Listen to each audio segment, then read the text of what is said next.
Let's talk a little bit about what are actually human rights. Human rights are the inalienable, fundamental right that every human being is entitled to just for being human. You don't have to do anything to have those rights assigned to you. And there are three foundations to the idea of human rights. The first one is that they're universal, and that means they're available to every single human being because there are no classes of human beings. There's only one group. The second foundation is that they're inalienable. That means those rights can never be taken away from you, ever, under any circumstances. And the third foundation is that they're indivisible, which means every part is part of a whole. So you can't just maybe take one human right away from someone and leave them with a bunch of other human rights and say, look, okay, it's not ideal, but like they've still got quite a few left. Basically, your human rights are either violated or they're not. Now, a lot of people, maybe many of us here, don't really think a lot about human rights. If we ask most Australians, do you believe in the idea of human rights? Of course, people would say, yes, I do, but what do they mean? I mean, for many of us, the idea of human rights is a kind of abstract concept. We associate it with the most heinous, the most cruel, the most violent, the most destructive acts that humans commit on one another in faraway places, that we see in authoritarian regimes where people are taken in the night, where they're tortured, where people are persecuted because of their ethnic background. But the fact is that human rights are actually something more basic and simpler than that, and they are just as important here as they are anywhere.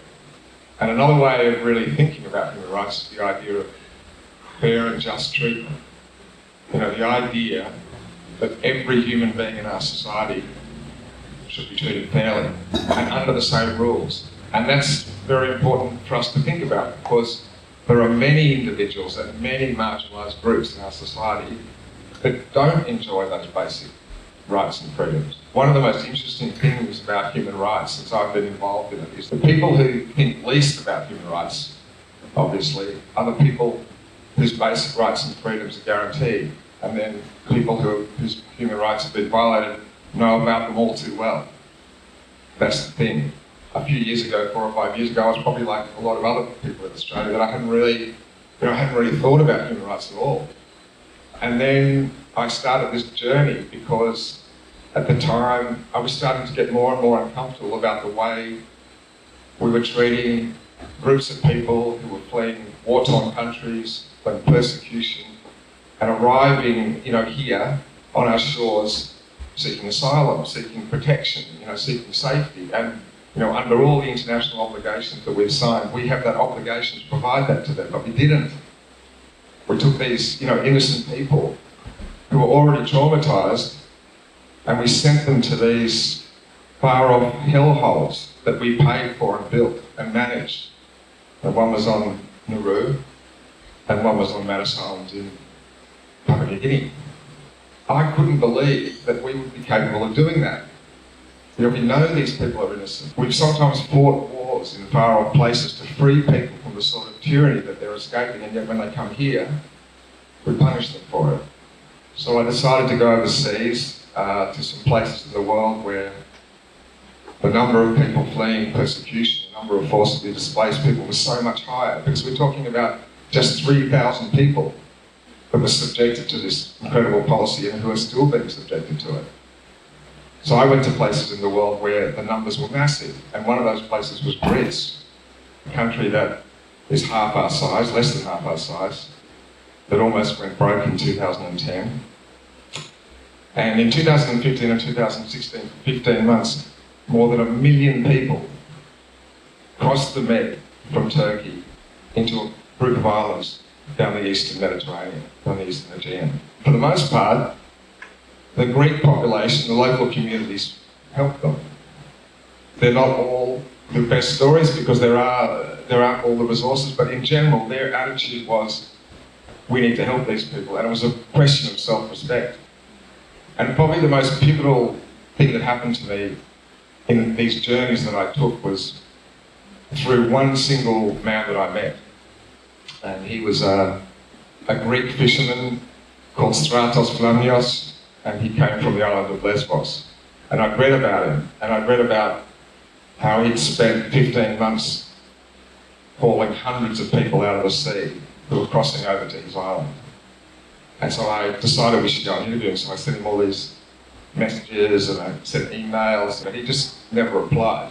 Because I don't know if you know any Greek fishermen, but they're not really that good with scheduling and stuff like that. So anyway, so what we decided we'd do is we would just go there. So we went there, and Lesbos, this island of about 79,000 people, about the same size as Bendigo on Mackay, they experienced 700,000 of those million people coming in 15 months. Thousands of people every day sometimes. And on the northeast corner of Lesbos is this tiny little village where Stratos is from, called Skalas Kimanis. It's 140 people, just fishermen and their families. We went to that village and we sat in a little cafe, and the first day he didn't come in, and then the second day we saw him and I went over to him and I said, Stratos, hi, you know, I come all the way from Australia to talk to you, and so then we sat down and we did this interview. And he told me some amazing things. And he said that before all this started happening, he was like us. You know, every night they turn on the news, they see these horrific scenes from places like Syria or civil conflicts in North Africa, and at the end of dinner they just turn them off. And early one morning, these boats started coming, these flimsy little rafts were made for one trip. They could probably fit 10 people with 30 people inside them, and many of those people had never seen the ocean before. And many of those people, it might be their third time, their third trip, and for many of those people on their second trip or their first trip, they witnessed other people dying, other people drowning. And he said that they didn't know what to do, and they went down to the beach, and these people would arrive and they would look in their faces and they were so scared, were so traumatised. And the local people, they would bring them on the beach and they would say, don't worry, you're safe now, it's going to be okay. And he said to me, you know, people who say that you can't help people like this, they've never experienced what I've experienced, what we've experienced. How can you not help a person, you know, who's struggling, who's scared? And he said to me also that in all that time, that 500,000 people that came in this sort of 5-kilometre radius of their village, there was never any trouble. In fact, everyone was so thankful, everyone was so grateful, because if you extend hospitality and welcome like that, it's normally reciprocated. These people were so grateful. And he also said to me, you know, I never really thought about it until this happened, but, you know, maybe one day it's going to be me. One day I might have to pick up my wife and pick up my child and go and find safety. And when I get there, I want someone to say, don't worry, you're safe. I don't want there to be a wall. So that taught me a lot about, you know, empathy. And once I met him and talked to him, I realised that the thing that I really wanted to do was to try and develop a bit more empathy. There's a writer, an American writer called Jacqueline Novogratz, and she said, the quality that is most important for us to strengthen us in ourselves is empathy, because it gives us the greatest hope for our collective survival. And I really think one of the issues around the people who have the rights not speaking up for those who don't is this problem with empathy. It's about, you know, putting yourselves in the shoes of others. You know, it's about understanding the idea that the way we treat every single human being in our society has to be the same as the way we expect to be treated ourselves, or, you know, our family, or our neighbours, or our community. And if that's not happening, it's on us to really stand up and speak up about that, because, you know, this is our society. And one of the things that I think we often forget about society is that, you know, society is just made up.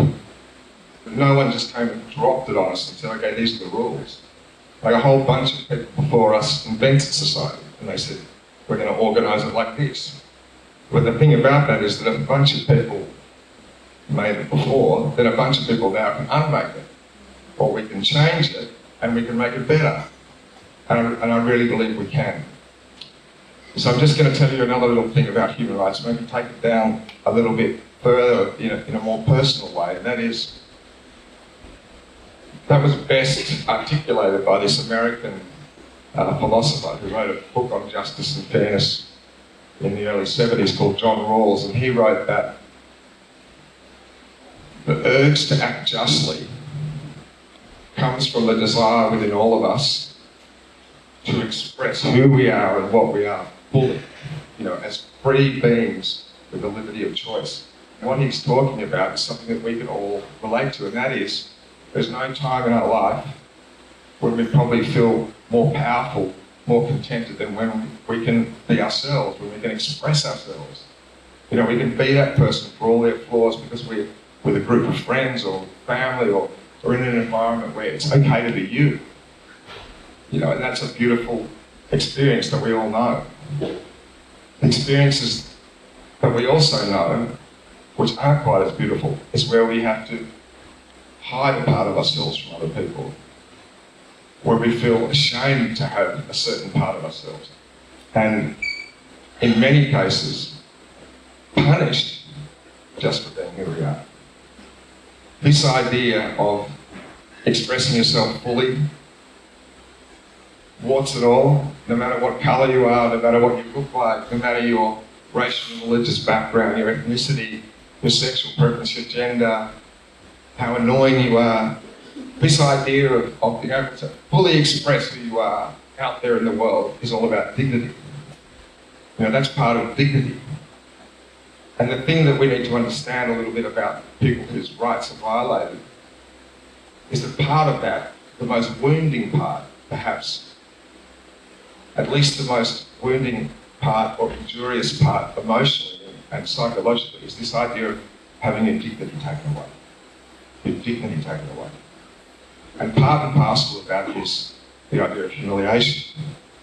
So, all of us here, even though we haven't lived in war zones where bombs have been dropped on us, or even though we haven't been locked up and tortured because we're the wrong ethnic group, we all understand the idea of humiliation and how painful it is. And we need to understand that if you can recall that, how that feels, just imagine being one of these people that have arrived here seeking asylum and their dignity's been stripped away and their humiliation they feel is daily, every day, for the last 7.5 years. And the worst part about it is that dignity that's stripped away and that humiliation they feel hasn't been inflicted upon them by another person. It's been inflicted upon them by a system, like our system. An institution that's created with the exact purpose of humiliating them and taking their dignity away. That's the job. To stop other people coming, to show them that they're bad, that they're not welcome here. And all of us, if we know about that, are party to it. Trying to think a little bit more about this idea of dignity and humiliation and how important it is to you, and how painful it is for people, innocent people, just for being the human being they are.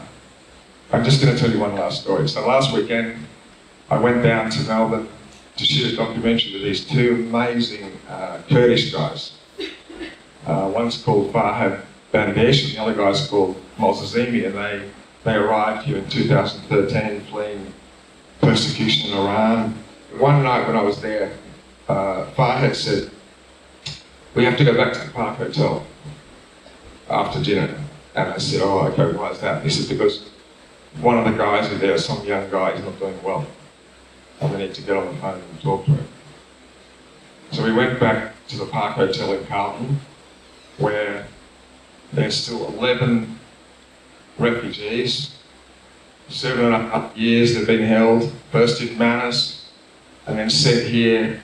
And this particular guy's been in hotel detention for 18 months. He spends 23 hours a day in this room. And they put tinted glass on the window so that we can't see him.